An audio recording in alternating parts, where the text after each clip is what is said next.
Start. 0 auf 100 in 2 Sekunden.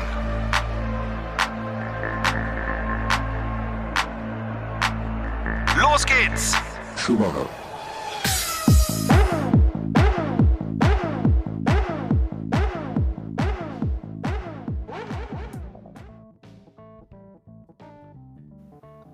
Στο pre-season επεισόδιο του Πορφουέρα για τη χρονιά του 2025 είχαμε συμφωνήσει με τον Χόρχε ότι η McLaren θα είναι το ταχύτερο μονοθέσιο της φετινής σεζόν και ότι ο Λάντο Νόρις, μακράν του δεύτερου, θα είναι το φαβορί για το φετινό παγκόσμιο τίτλο. Την περασμένη εβδομάδα, στον απόϊχο της νίκης του Όσκαρ Πιάστρι στο Μπαχρέιν, κάναμε μια πρώτη ανασκόπηση της ως τώρα πορείας των δύο στους αγώνες που είχαμε δει και καταλήξαμε ότι ίσως να πρέπει κάποια στιγμή να αλλάξουμε την πρόγνωσή μας και να μετακινήσουμε το ενδιαφέρον μας προς το δεύτερο μονοθέσιο της McLaren και τον Αυστραλό, ο οποίος ήδη είχε πάρει 2 νίκες έναντι μόλις μίας του ομοστάβλου του. Μία εβδομάδα αργότερα και με το Grand Prix στη Σαουδική Αραβία να έχει και αυτό παρέλθει με άλλη μια νίκη του Πιάστρι, μπορούμε πλέον με μεγαλύτερη βεβαιότητα να συμφωνήσουμε ότι ίσως εκείνη η αρχική μας πρόγνωση να μην αποδειχθεί σωστή και τελικά να είναι αυτός ο οποίος θα ηγηθεί της προσπάθειας στον πορτοκαλί για έναν πρώτο παγκόσμιο τίτλο εδώ και σχεδόν 20 χρόνια.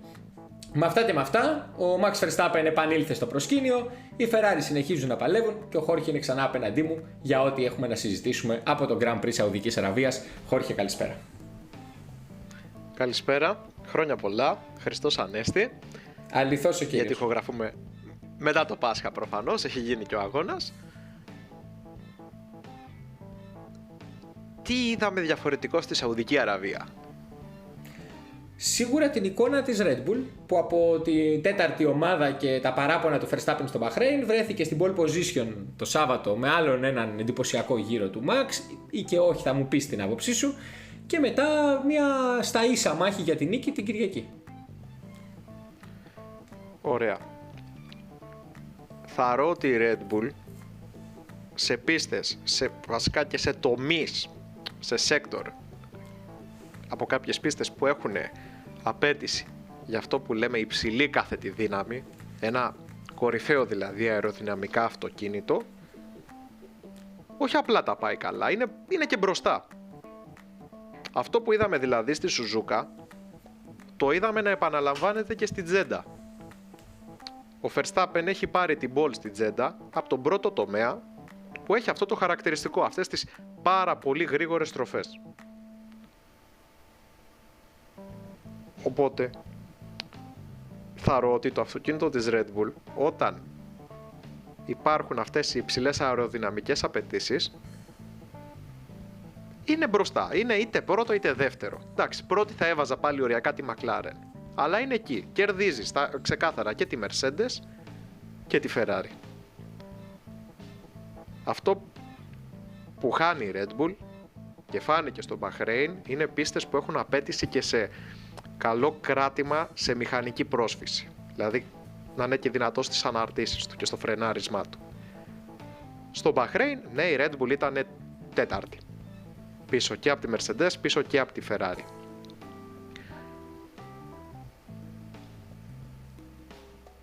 Απλά έχει και εκείνο που λέμε ένα μικρό παράθυρο λειτουργίας. Είναι πολύ συγκεκριμένες τελικά οι ρυθμίσεις τις οποίες πρέπει να βρουν αυτό που κάποτε τον Ντάνιελ Ρικιάρντο χαρακτηρίζει ως sweet spot όταν ήταν στη Renault. Πρέπει να δουλέψουν να το βρουν σε κάθε αγώνα. Αν το βρουν σύντομα, είναι έτοιμοι να παλέψουν για τη μάχη. Αν δεν το βρουν, έχουν θέματα. Εντάξει, βέβαια την κρίνια του Verstappen τη θεωρώ έτσι ανούσια. Την κάνει απλά για να γκρινιάξει. Είναι συνήθεια που έχουν μάλλον οι πολλοί πρωταθλητές. Και ο Χάμιλτον το έκανε τα χρόνια που ήταν ξεκάθαρα πρώτη η Mercedes. Αλλά στην Τζέντα που, δεν ήταν ξεκάθαρα πρώτη η Red Bull, αλλά ήταν φανερά στη μάχη μαζί με τη McLaren για τη νίκη, ο Verstappen γκρίνιαζε απλά για να γκρινιάξει. Θα δικαιολογήσω λίγο το Max λέγοντας ότι δεν γκρίνιαξε και τόσο πολύ χθες για τη μέρα που γράφουμε εμείς, την Κυριακή για σας που ακούτε. Θα μιλήσουμε για το συμβάν στην πρώτη στροφή. Θέλω βέβαια να συμφωνήσω και εγώ με ό,τι σας είπε ο Χόρχε, ότι όντως Red Bull φαίνεται να έχει ένα μονοθέσιο το οποίο είναι πάρα πολύ καλό σε αυτό που λέμε peak downforce, δηλαδή καταφέρνει στις γρήγορες στροφές να είναι μάλλον το ταχύτερο του grid, δυσκολεύεται να συνεχίσει να παράγει συνεπώς αυτή την κάθετη δύναμη σε μικρότερες ταχύτητες και φυσικά σε πολύ χαμηλής απέτησης αεροδυναμικής στροφές όπου η μηχανική πρόσφυση κυριαρχεί. Βέβαια στη Σουζούκα πήρε την ball στο τελευταίο sector, κρατήθηκε στα πρώτα δύο που είναι τα γρήγορα και πήρε την ball με ένα φοβερό φρενάρισμα στο τελευταίο chicane. Στην Τζέντα ίσως όντως το μονοθέσιό του να ήταν σε καλύτερη θέση για να αρπάξει την πρώτη θέση από τα χέρια του Όσκαρ Πιάστρι. Την έχασε όμως Χόρχε στην εκκίνηση και μου είπες ότι θεωρείς ότι αυτό ήταν ένα αδύναμο σημείο του Max και μάλιστα και όχι απλά, αλλά και το σημείο που έχασε τον αγώνα της Κυριακής ολοκληρωτικά. Είναι για χρόνια πρόβλημα του Verstappen οι εκκινήσεις. Δεν θα έλεγα ότι είναι κακός όπως ήταν ο Σεμπάστιαν Φέτελ. Είναι μέτριος. Σίγουρα υπάρχουν πολύ καλύτεροι του στις εκκινήσεις. Η εκκίνηση της Τζέντα από τον Verstappen ήταν χάλια. Ο Verstappen έχασε την νίκη στην εκκίνηση, φτάσαν στην πρώτη στροφή, είχε τελειώσει το θέμα. Ο Πιάστρι δεν θα έκανε ποτέ πίσω. Ο Verstappen αποφάσισε να κόψει. Οι αγωνοδίκες το είδανε. Αν ήταν εκεί τείχος, ο Verstappen θα ήταν δεύτερος, θα έκοβε ή θα χτύπαγε στον τοίχο. Ο Verstappen αποφάσισε να κόψει. Οι αγωνοδίκες το είδαν. Δίκαια πήρε την ποινή των 5 δευτερολέπτων. Φταίει μόνο ο ίδιος. Χάλια η εκκίνησή του. Τον περνάει ο Πιάστρι και έχασε εκεί την νίκη. Από εκεί και πέρα, McLaren και Red Bull ήταν πολύ κοντά. Αν ο Verstappen δεν είχε κάνει αυτή την τόσο χάλια εκκίνηση, θα είχε κερδίσει τον αγώνα. Για το συμβάν της πρώτης στροφής και εγώ πιστεύω ότι η ποινή ήταν δίκαιη. Βέβαια ο Όσκαρ Πιάστρι παίζει μια πολύ επιθετική άμυνα τύπου Verstappen, δηλαδή τον οθεί προς τα έξω να μην το αφήσει καθόλου χώρο. Είδαμε πιο πίσω στο grid υπήρχαν κάποιοι πιλότοι οι οποίοι είχαν μια μεγαλύτερη ανοχή στις επιθέσεις των αντιπάλων τους στην πρώτη στροφή, αλλά νομίζω ότι αυτό έχει πλέον κανονικοποιηθεί να είναι εντός του φάσματος των κανονισμών. Από εκεί και μετά ο Verstappen προσπάθησε, κρατώντας την πρώτη θέση παρανόμως να το πω έτσι, να πιέσει στρατηγικά τη McLaren. Φάνηκε ότι είχε πολύ καλή φθορά η Red Bull στο πρώτο stint και μάλιστα κατάφερνε ο Max να ανοίξει τη διαφορά κοντά στα 5 δευτερόλεπτα. Είχε φτάσει στα 3,8 σε ένα σημείο πριν φωνάξουν από το pit wall της McLaren τον Πιάστρι μέσα. Όμως από εκεί και πέρα και το pit stop ήταν αρκετά καλό, όχι τέλειο αλλά αρκετά καλό. Βγήκε σε καθαρό αέρα. Εντυπωσιακό το προσπέρασμα του Πιάστρι στο Hamilton για να μην χάσει χρόνο. Και ο αγώνας κρίθηκε όντως εκεί. Δεν ξέρω αν όντως η Red Bull, αν ο Verstappen είχε στρίψει πρώτος, τα κέρδιζε. Φαινόταν όμως ότι ήταν αρκετά κοντά. Δεν είναι τυχαίο ότι ο Verstappen έχει τερματίσει με μια διαφορά λίγο πιο κάτω από τα 4 δευτερόλεπτα πίσω από τον Πιάστρι. Είναι εκείνα τα 5 δευτερόλεπτα της ποινής που εξέτησε.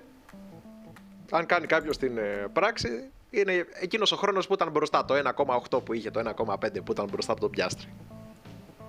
Λίγο πιο κάτω από τα 3 τελικά στον τερματισμό. Ναι, επειδή το άφησε τον γκάζε και ο Αυστραλός. Ναι. Αλλά ο Verstappen έχει χάσει τη νίκη στην εκκίνηση, όχι στην πρώτη στροφή, στην εκκίνηση. Είναι άσχημη η εκκίνησή του, ο ίδιος τα έκανε μαντάρα, μετά εκβίασε την πρωτιά, ήθελε να πει ότι με πέταξε εξω Πιάστρι, οι αγωνοδίκες δεν του χαρίστηκαν και έτσι τελικά έχασε μια νίκη. Ο Verstappen έπρεπε να είχε κερδίσει στην Τζέντα, έχασε μόνος του. Άκουσα κάποια σχόλια στον απόϊχο του περασμένου μας podcast ότι ίσως η κριτική μας απέναντι στο Lando Norris στο Μπαχρέιν να ήταν πολύ άδικη και πολύ σκληρή και ίσως επιπλέον ότι όντως δεν αναγνωρίσαμε στους εαυτούς μας ότι εμείς ήμασταν που τον δίναμε και φαβορί στο ξεκίνημα της χρονιάς. Ο Norris τα έκανε θάλασσα στη Σαουδική Αραβία. Για μένα έχασε τη νίκη γιατί φαινόταν ταχύτερος ως τότε στις κατατακτήριες δοκιμές.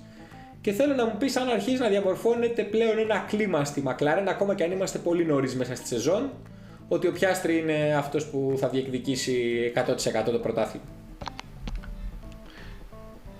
Στο προηγούμενο podcast που με είχες ρωτήσει, σου είχα πει δεν ξέρω πώς, δεν ξέρω τι πρόκειται να γίνει, ένα είναι σίγουρο. Ο Πιάστρι μπορεί να μην κερδίσει, μπορεί να έρθει δεύτερος, αλλά μετά τη Σαουδική Αραβία σίγουρα θα είναι πρώτος γιατί θα φροντίσει ο Νόρις γι' αυτό. Το είδαμε. Ο Νόρις φρόντισε να είναι ο Πιάστρι πρώτος. δεν το έχει. Δεν έχει φτιαχτεί για πρωταθλητής. Δηλαδή και να το πάρει φέτος κατά κάποιο φοβερό τρόπο, θα είναι κρίμα για το άθλημα. Πολύ σκληρή η διατύπωση. Μιλάμε για ένα πολύ μέτριο πιλότο. Ξεκινάει αυτή η σεζόν και ξέρει πως είναι η χρονιά μου.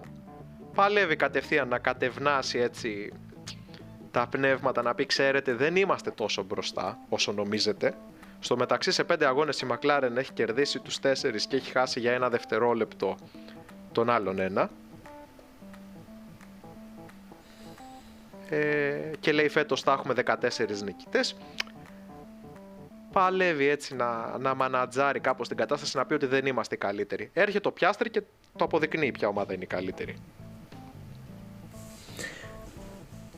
Ο Νόρις την περασμένη εβδομάδα που κάναμε αυτή τη συζήτηση και μου είπες ότι ο Πιάστρι θα είναι πρωτοπόρος στη βαθμολογία φεύγοντας από την Τζέντα, σου είχα πει ότι ή θα κερδίσει ή θα πέσει στον τοίχο. Βέβαια φανταζόμουν πιο πολύ στον αγώνα και όχι στις κατατακτήριες δοκιμές. Πάντως, σχετικά με τη συζήτηση που είχαμε και καθ' όλη τη διάρκεια ως τώρα τη σεζόν αλλά και την περασμένη φορά, φαίνεται σε απόλυτο ρυθμό να μπορεί να είναι μπροστά από τον Πιάστρι. Όμως κάνει πάρα πολλά λάθη υποπίεση και σε κατατακτήριες και στους αγώνες. Είδαμε ακόμα και σε αυτόν τον αγώνα ότι πήγε να τρακάρει στην είσοδο του pit lane, πήγε να πατήσει τη γραμμή στην έξοδο του pit lane. Αγχώνεται πάρα πολύ και με τη συνθήκη που έχει διαμορφωθεί εναντίον του.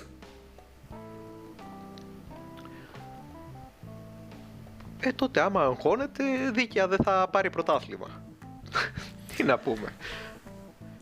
Ο Αλόνσο δηλαδή όταν έτρεχε εναντίον του Σουμάχερ, όχι απλά έπρεπε να αγχώνεται, έπρεπε να πηγαίνει μετά από κάθε αγώνα στο ψυχιατρίο να ζητήσει βοήθεια, να τους πει ηρεμήστε με κάπως, πείτε μου κάτι. Ή ο Νίκο Ρόσμπεργκ όταν έτρεχε εναντίον του Λιούις Χάμιλτον, που εντάξει, το έχει πει ότι ίσως έψαξε και εξωτερικά να βρει βοήθειες να ηρεμήσει, μέχρι και προπονητή ύπνου είχε φέρει στο πρόγραμμά του. Αλλά ο Νόρις τώρα που έχει την ευκαιρία, εντάξει, δείχνει ότι δεν μπορεί και να το διαχειριστεί. Ίσως να το γυρίσει σε κάποιο σημείο. Ταλαντούχος είναι. Αλλά όπως έχει πει και ο ίδιος, η τύχη κερδίζει τους αγώνες. Και ο Πιάστρι έχει όλη την τύχη του κόσμου, όπως έχω παρατηρήσει. Μαζί με το Verstappen. Και αν δεν τους κερδίζει τύχη πάνω στο καυστικό σου σχόλιο, τους κερδίζει συγκυρία. Αν ο Νόρις δεν μπορέσει στους επόμενους 2-3 αγώνες να ανατρέψει ξανά την κατάσταση και ανοίξει αυτή η διαφορά που είναι τώρα στους 10, ανοίξει στους 25-30 βαθμούς, έχει την ατυχία ο Νόρις ή την ατυχή συγκυρία, βρίσκεται στην ατυχή συγκυρία να μην παλεύουν οι δυο τους μόνο για το πρωτάθλημα, ως τώρα τουλάχιστον. Αυτό πιο πολύ θα ευνοήσει το Verstappen, όπως έχουμε πει. Αλλά ο Verstappen τα έκανε μαντάρα στην εκκίνηση της Τζέντα και τώρα θα μπορούσε να ήταν και πρώτος στο πρωτάθλημα. Μόνος του. Μόνο τον εαυτό του έχει να κατηγορήσει. Αν ο Verstappen συνεχίσει να έχει τέτοιες καλές ευκαιρίες για νίκες, πιστεύω ότι δεν θα χάσει πολλές από αυτές. Ακόμα και στην Τζέντα τελικά η δεύτερη θέση που πήρε είναι αρκετά καλή για να τον κρατάει πάρα πολύ κοντά στον Νόρις και σταθερά στη συζήτηση για το πρωτάθλημα. Όντως ο Verstappen θα ευνοηθεί από αυτό. Ίσως τελικά, έτσι όπως έχουν έρθει τα πράγματα, γι' αυτό το είπα, να ευνοηθεί ο Πιάστρι σε περίπτωση που ανοίξει μια διαφορά από τον Νόρις και πούν στη McLaren ότι κοίτα να δεις, έχουμε το Verstappen. Η Ferrari δεν φέρνει ένα καλό πακέτο, ας πούμε, αναβαθμίσεων. Υπάρχει και η Mercedes, εμείς θα εστιάσουμε σε σένα γιατί είσαι η ευκαιρία μας γύρω δίπλα. Εντάξει, δίκαια θα το κάνει. Άμα συνεχιστεί αυτή η εικόνα, σίγουρα θα το κάνει δίκαια.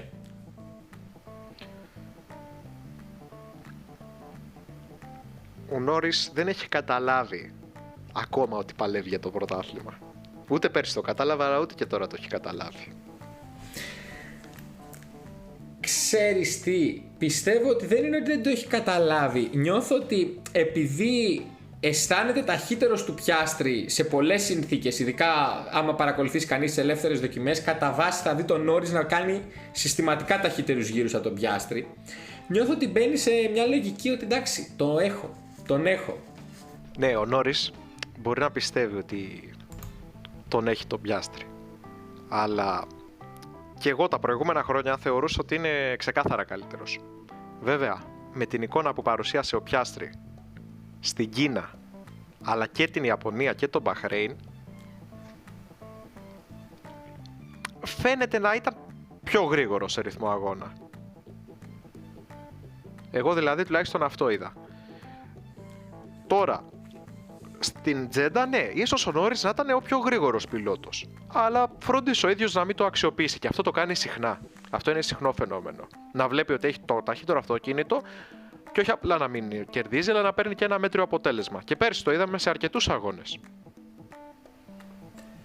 Μα υπάρχει και αυτό το απίθανο στατιστικό που το έχουμε αναφέρει και εδώ και έχει ανέβει και σε post, ότι από το Μαϊάμι και μετά ο Νόρις παρότι είχε το καλύτερο μονοθέσιο ή ήταν ένα μονοθέσιο εισάξιο με τη Red Bull, έχει χάσει από το Verstappen στη βαθμολογία των οδηγών.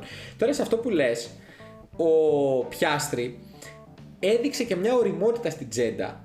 Έχεις δίκιο ότι ίσως σε ρυθμό αγώνα να ήταν και στην Ιαπωνία ταχύτερος και στο Μπαχρέιν ταχύτερος και στην Κίνα ταχύτερος. Στην Τζέντα έδειξε μια ωριμότητα ότι την Παρασκευή είμαι δεύτερος, οκ. Το Σάββατο είμαι δεύτερος πίσω από το Verstappen βέβαια, οκ. Και τελικά την Κυριακή κερδίζω. Εντάξει, αυτή την ψυχραιμία ο Νόρις δεν την διαθέτει. Και κάνει όλες αυτές τις δηλώσεις που παλεύει κατά κάποιο τρόπο να διώξει την πίεση από πάνω του. Αλλά όταν παλεύεις για το πρωτάθλημα έτσι είναι. Με διόρθωσε την περασμένη εβδομάδα και μιας και λες και για δηλώσεις να σε πάω και σε αυτό και να περάσουμε στις υπόλοιπες ομάδες. Με διόρθωσε την περασμένη εβδομάδα όταν είπα ότι είναι αντιεμπορικός ή αντιδημοφιλής ο Όσκαρ Πιάστρι. Δηλαδή εσύ τον είδες την Κυριακή να είναι εμπορικός? Δεν είναι, αλλά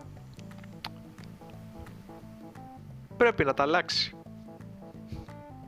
Κάτι να διορθώσει, γιατί στη Φόρμουλα 1 έχει φροντίσει η ίδια η Liberty να δημιουργήσει έναν κανόνα γεμάτο με αναλώσιμους πιλότους. Αν δεν μας κάνει κάποιος θα φύγει πάρα πολύ γρήγορα και συνοπτικά. Δύσκολα να φύγει αν γίνει παγκόσμιος πρωταθλητής βέβαια. Μπορεί να πάμε σε μια κατάσταση όπως το MotoGP, που κι αυτό πλέον είναι έχει νέα ιδιοκτήτρια τη Liberty. Αλλά αυτός ο κανόνας έχει ξεκινήσει στο MotoGP νομίζω από το 2020, αν θες να πάμε σε αυτή τη συζήτηση. Εκεί άρχισε κάπως που έφυγε ο Μαρκέθ από το προσκήνιο και βγήκε μια φουρνιά νέων πιλότων. Καλή ώρα πως έχει φύγει από τη Φόρμουλα 1 τώρα ο Αλόνσο και ο Χάμιλτον, λίγο που βρίσκονται σε πιο δυσμενή θέση, πιο χαμηλά στο grid. Και έχει εμφανιστεί μια φουρνιά νέων οδηγών η οποία δείχνει ότι όλοι μπορούν να παλέψουν για πρωτάθλημα, αλλά και κανένας δεν ξεχωρίζει τόσο πολύ όσο σε προηγούμενες εποχές. Αυτός που ξεχωρίζει πάντα είναι ο Verstappen. Εκτός του Verstappen. Εντάξει, και ο Leclerc έχει ηγετικό χαρακτήρα στη Ferrari.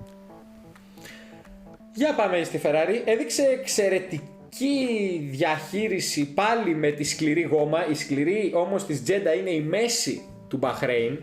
Οπότε πάλι ουσιαστικά με το ίδιο σετ έδειξε εξαιρετικό ρυθμό ο Leclerc. Δεν δέχτηκε τελικά το προσπέρασμα που είχε δεχτεί την περασμένη εβδομάδα από το Lando Norris. Πήρε το πρώτο βάθρο της Ferrari για φέτος. Κάτι δείχνει να πηγαίνει καλά στη Ferrari και να βελτιώνεται πάρα πολύ ο ρυθμός αγώνα της, ιδίως του Leclerc, όμως όχι αρκετά για να πάει στη μάχη για νίκες.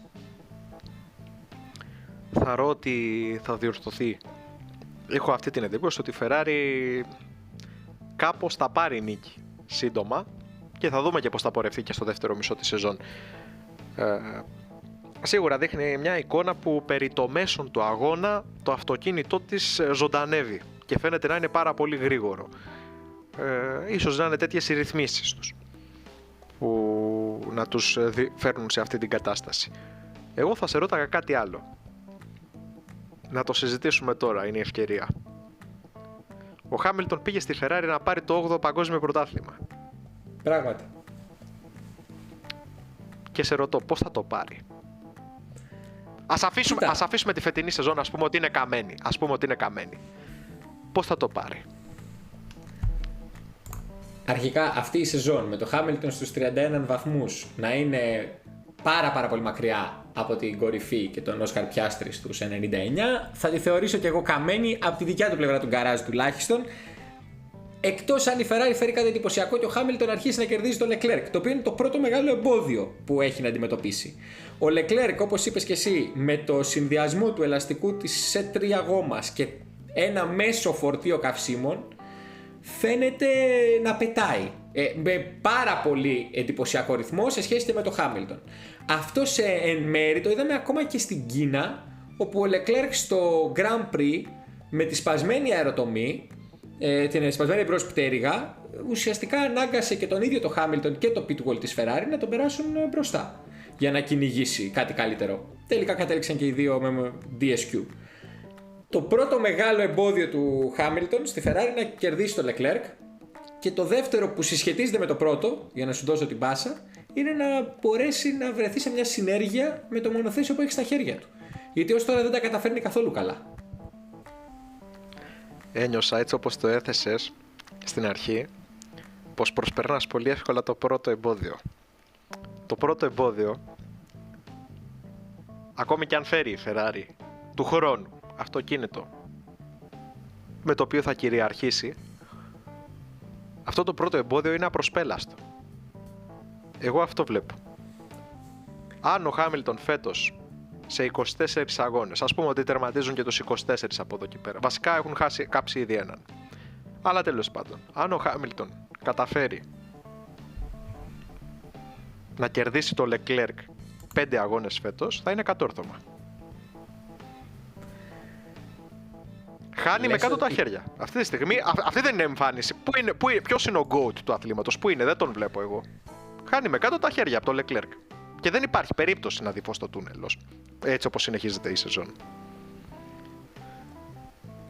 Και λες ότι αυτό συμβαίνει επειδή ο Leclerc ξέρει καλύτερα το πώς να χειριστεί τις διαδικασίες της ομάδας και το μονοθέσιό της, ότι ο Χάμιλτον έχει μεγαλώσει και δεν μπορεί πια να βρει το πικ του.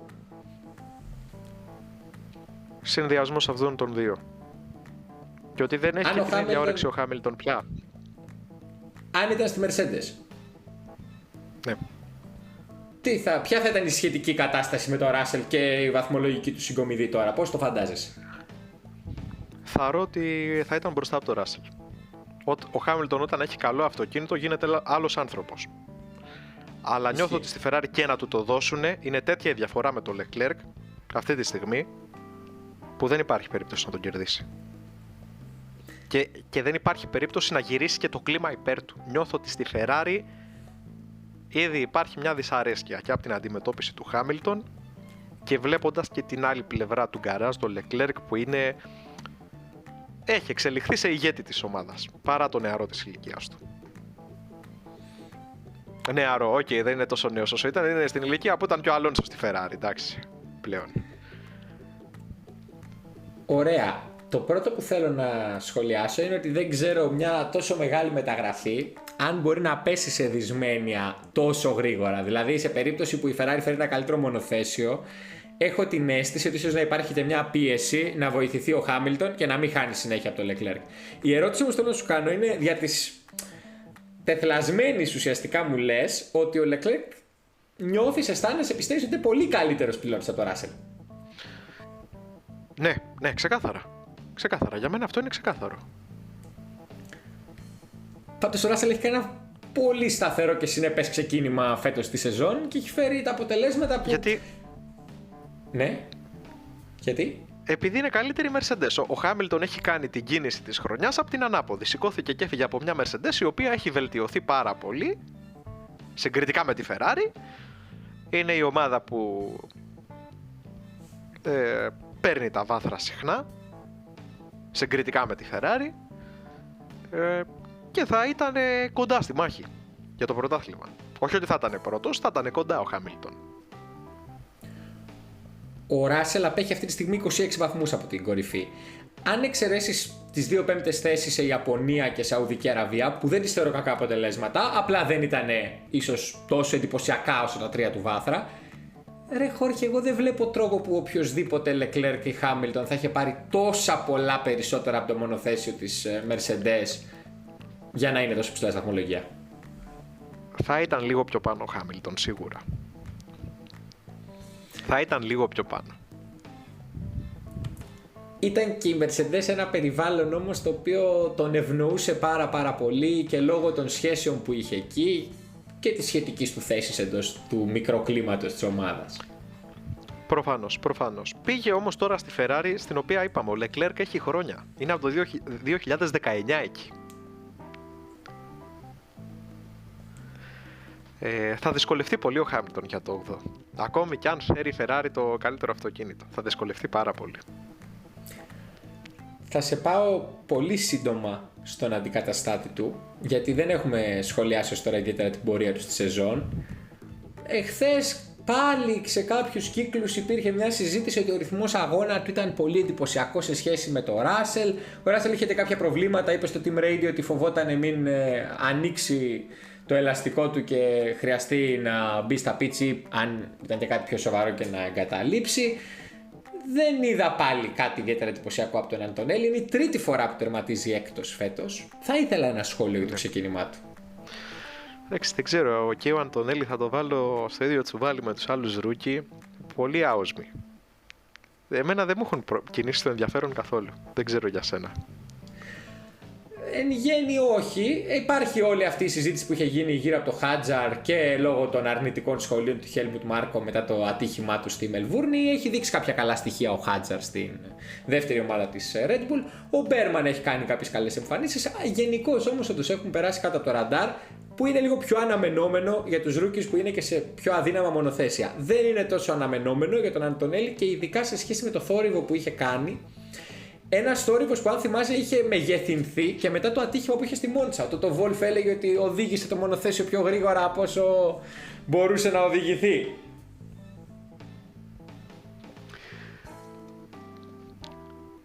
Μπορεί όντως να είναι πιο γρήγορο σε ρυθμό αγώνα από το Russell, αλλά ακόμη δεν έχει πάρει το αντίστοιχο αποτέλεσμα. Ίσως σύντομα να το βρει και να κερδίζει τακτικά το Russell, αλλά δεν έχει φτάσει ακόμα αυτή τη στιγμή. Θα μου κάνει εντύπωση αν φτάσει αυτή τη στιγμή μέσα στη φετινή χρονιά, και αν φτάσει θα σε δικαιώσει ότι όντως αυτή η Mercedes είχε πολλά παραπάνω από όσα βλέπουμε από τα αποτελέσματα του Βρετανού. Εντάξει, η Mercedes και πέρσι στο τέλος της χρονιάς την είδαμε να κερδίζει αγώνες. Αυτό που έχουμε πει είναι ότι η McLaren μέσα σε αυτό το χειμώνα βρήκε αυτό το λίγο, το κάτι παραπάνω ακόμα, που την έκανε να ξεχωρίσει και να διατηρηθεί στην κατάσταση που ήταν και πέρσι στο τέλος της χρονιάς, και είχε μια παραπάνω ωριμότητα στη μια πλευρά του γκαράζ, σε αυτή του Όσκαρ Πιάστρι, γιατί αυτός είναι που έχει βελτιωθεί στα αποτελέσματα. Ο Νόρις δεν έχει βελτιωθεί σε τίποτα. Είναι τα ίδια τα αποτελέσματά του. Έναν αγώνα κερδίζει 4 κάνει μέτριους. Όχι, κέρδισε στην Αυστραλία και έχει 4 αγώνες που δεν υπάρχει. Ναι, πράγματι, τώρα με είδε ο Χόρχε να γελάω, γι' αυτό σας λέει όχι. Έχασε το βάθρο στη Τζέντα, πήρε ένα χαρισάμενο στο Μπαχρέιν, ήταν πιο αργός από τον Πιάστρι στην Ιαπωνία και ίσως στέρισε την νίκη από την ομάδα του. Αυτή είναι η εικόνα του Νόρις. Είναι η ίδια με πέρσι. Και αν χάσει, βγαίνει και λέει ότι φταίει η τύχη μου, που δεν την έχω, την έχουν όλοι οι υπόλοιποι. Τύχη είναι αν το ρίξει στον τοίχο. Ναι, κάνουμε σκληρή κριτική, αλλά εντάξει, έχει το καλύτερο αυτοκίνητο. Και φαίνεται ότι έχει το καλύτερο αυτοκίνητο. Έχει πάρει 3 νίκες σε 5 αγώνες, ο λιγότερο έμπειρος όμως ταυλός του. Νομίζω είναι ένα συνδυασμός ότι εμείς πιστεύαμε ότι η McLaren θα είναι λίγο ακόμα καλύτερη, ώστε να παίζουν μόνο οι δυο τους, και ότι δεν φανταζόμασταν αυτή τη βελτίωση του Πιάστρι. Εγώ δεν περίμενα ο Νόρις να είναι διαφορετικός. Πίστευα ότι ο Πιάστρι δεν θα βελτιωθεί τόσο. Και μιας και λέμε για αυτούς, για να κλείσουμε τους μπροστινούς του grid και να σε ρωτήσω τι άλλο έχεις δει από Σαουδική Αραβία. Πέρα από το Verstappen, μου έχεις πετάξει την μπάλα πάντα στην αλλαγή των τεχνικών κανονισμών για σχετικά με θέματα αεροελαστικότητας που θα υπάρξει στη Βαρκελόνη. Αλλά ως τώρα, πέρα από τον Verstappen, υπάρχει κάποιος άλλος που θα μπει στη μάχη του φετινού πρωταθλήματος? Κοίτα, είναι μεγάλη σεζόν. Δεν θα με εντυπωσίαζε να έφερνε ένα καινούριο πακέτο η Mercedes ή η Ferrari. Έχουμε ακόμα 19 αγώνες. Έχουμε κάνει 5, μένουν 19. Και πόσα τα sprint είναι που ξεχνάμε. Είναι και κάποια sprint ακόμα. Έχουμε δει. Και 5 sprint ακόμα. 5 sprint. Είναι άπειροι οι διαθέσιμοι βαθμοί. Είναι πάρα πολλοί. Μωρέ, οι διαθέσιμοι βαθμοί πολλοί είναι. Αλλά αν θεωρείς, ας πούμε, ότι ο Russell δεν παίρνει το μέγιστο από τη Mercedes, δύσκολα θα μπορεί να κοντράρει τις McLaren ό,τι και αν φέρουν. Για το Leclerc, πιο πολύ είναι το handicap που έχει ήδη διαμορφωθεί στη βαθμολογία εναντίον του. Εντάξει, ο Leclerc είναι 50 βαθμούς πίσω. Περίπου. 52 είπαμε πριν το podcast. Μπορεί, αν φέρει η Ferrari, να ξεκινήσει να μαζεύει σιγά σιγά τη διαφορά. Αν η Ferrari γίνει τόσο γρήγορη όσο ήταν η περσινή McLaren, θα μπορεί ο Leclerc να τη μαζέψει αυτή τη διαφορά. Εγώ λέω ότι αν μπει στη μάχη με τους άλλους τρεις, ίσως να είναι πιο δύσκολο, γιατί ξέρεις, δεν θα είναι ότι θα κερδίζει κάθε αγώνα, πότε θα κερδίζει, πότε θα είναι τέταρτος. Αυτό θα ήθελε, να φέρει ένα αυτοκίνητο τόσο γρήγορο που να είναι σε θέση να κερδίζει κάθε αγώνα. Αυτό θα ήταν το ιδανικό. Αυτό θα μπορεί να γίνει μόνο αν στη Βαρκελόνη χτυπηθεί αρκετά, ειδικά η McLaren του Πιάστρη και του Norris, αλλά ίσως και η Red Bull του Max. Εντάξει, νομίζω πιο πολύ η McLaren και οι Mercedes έχουν να προβληματίζονται και να ανησυχούν από αυτή την αλλαγή που έρχεται.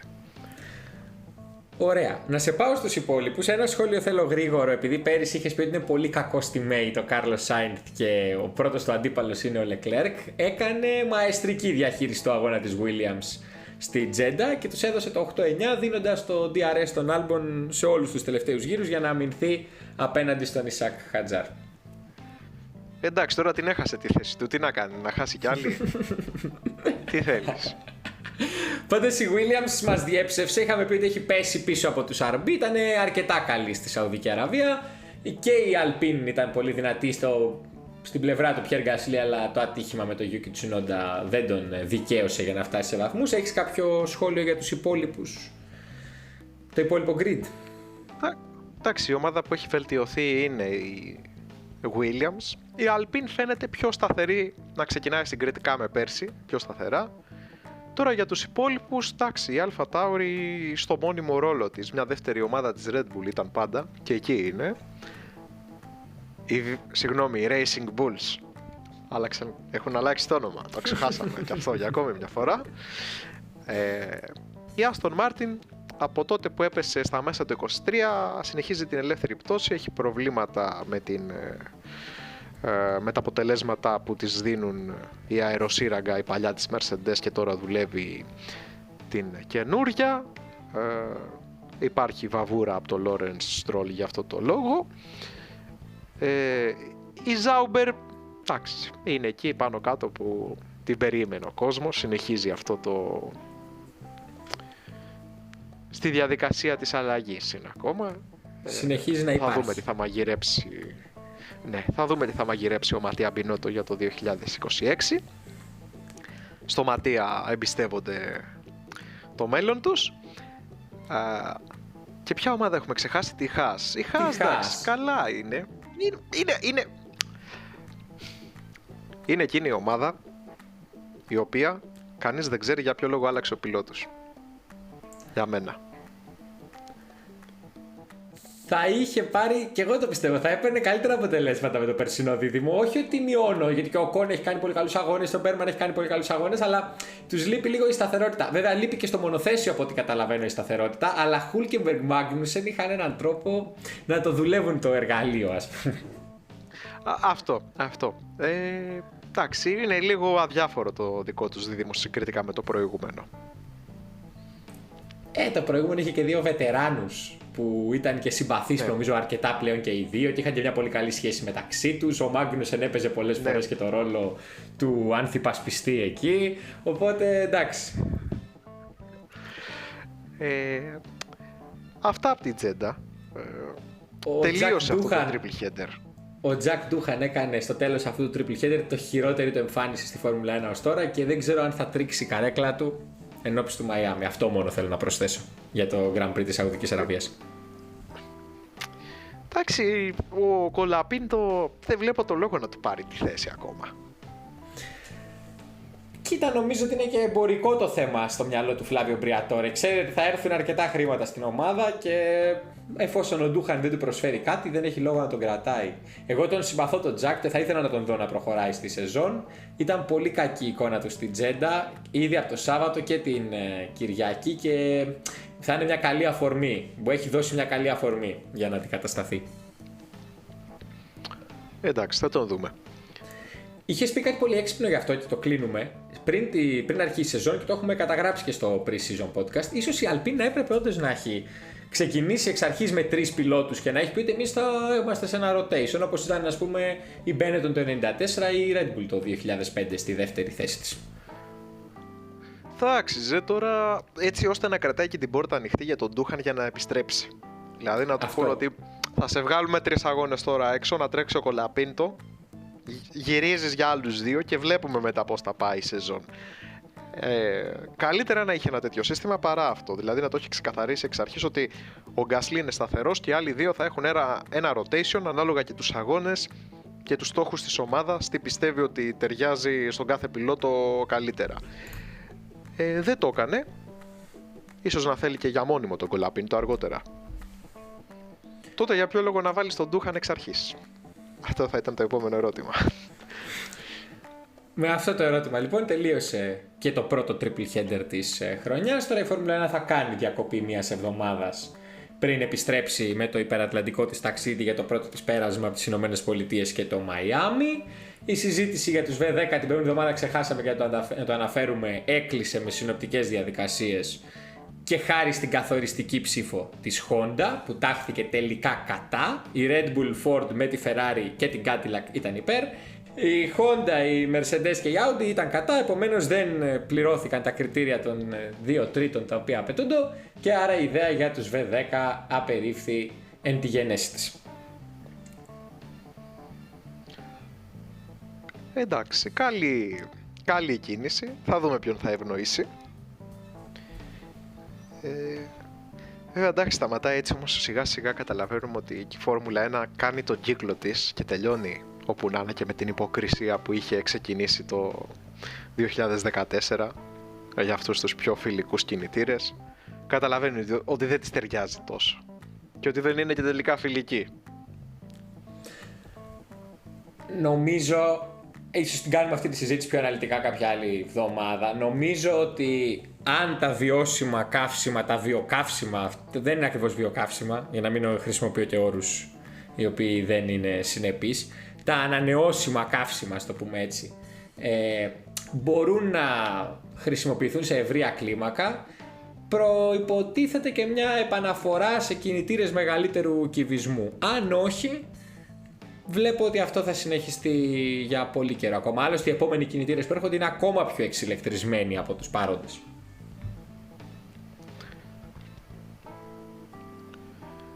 Οπότε για το 2026 θα έχουμε αυτό το set το οποίο αποφασίστηκε πριν κάποια χρόνια, όπου το 50% της ισχύως θα το δίνει η ηλεκτρική υπομονάδα. Θα μάθουμε και ποια εταιρεία θα ευνοηθεί τελικά.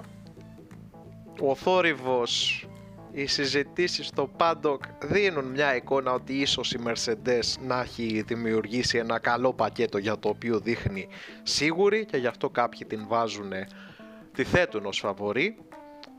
Εγώ θα είμαι επιφυλακτικός. Σίγουρα στην τελευταία μεγάλη αλλαγή που αφορούσε τους κινητήρες η Mercedes ήρθε με ένα τεράστιο προβάδισμα, μια δεκαετία και κάτι πίσω, αλλά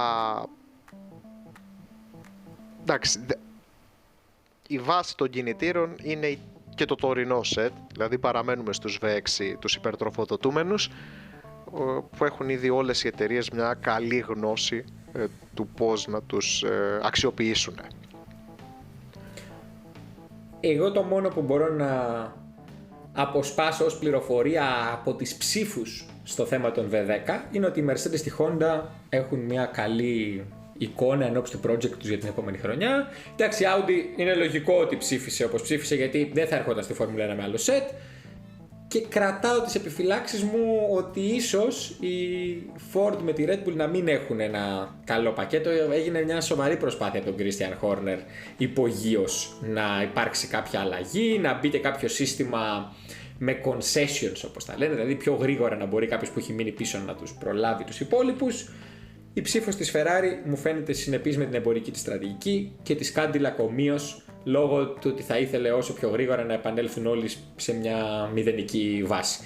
Αυτά νομίζω από το Grand Prix της Σαουδικής Αραβίας.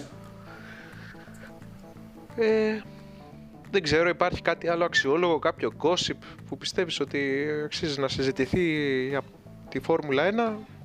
Το μόνο που πιστεύω ότι υπάρχει αξιόλογο είναι ότι θα πρέπει να προοικονομήσουμε και να προειδοποιήσουμε τους ακροατές μας ότι την επόμενη εβδομάδα θα έχουμε το πρώτο μας επεισόδιο με την ως τώρα ανασκόπηση της σεζόν του MotoGP, μετά και τον αγώνα στην πίστα Ángel Nieto της Jerez. Ως τότε σας ευχόμαστε να περνάτε καλά ακόμα όσοι είστε σε διακοπές και πάλι Χριστός Ανέστη και τα λέμε την επόμενη εβδομάδα.